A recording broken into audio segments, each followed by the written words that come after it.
رياح مسمومة عصفت بالعالم العربي، وكان الهدف منها واضحا للقاصي والداني، وهو تفتيت المنطقة وتقسيمها بما يروق للعمسام وأعوانه وأذنابه في العالم العربي. هيلاري كلينتون إحدى مهندسي الربيع المشؤوم اعترفت في مذكراتها بجزء من مخطط إدارتها للمنطقة وما يحمل ربيع بلادها من سموم لأبناء الأمة. وكتبت هيلاري تقول: لقد دخلنا الحرب ضد العراق وسوريا وليبيا، وكان كل شيء على ما يرام وجيد جدا، وفجأة قامت ثورة 30 من يونيو في مصر ضد حكم الإخوان المسلمين، فتغير كل شيء في غضون 72 ساعة. فقد كنا على اتفاق مع الإخوان المسلمين في مصر على إعلان الدولة الإسلامية في سيناء، وإعطاء جزء منها إلى حماس والجزء الآخر إلى إسرائيل، وضم حلايب وشلاتين إلى السودان، وفتح الحدود المصرية مع ليبيا في منطقة السلوم.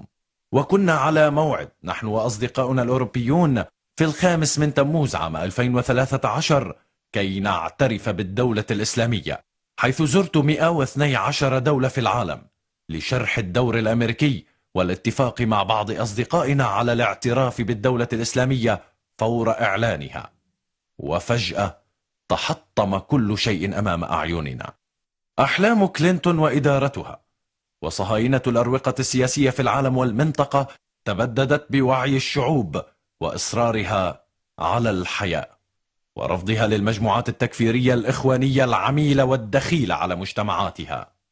وإليكم المزيد مما ذكرته هيلاري كلينتون في مذكراتها وبقلمها.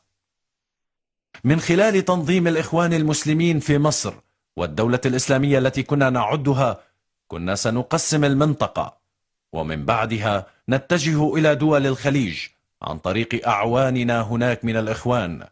والبداية في الخليج كانت من الكويت، ثم السعودية، ثم الإمارات، إلى البحرين وعمان. وبعد ذلك يعاد تقسيم المنطقة العربية ودول المغرب العربي، وتصبح لنا السيطرة بالكامل على منابع النفط والمنافذ البحرية.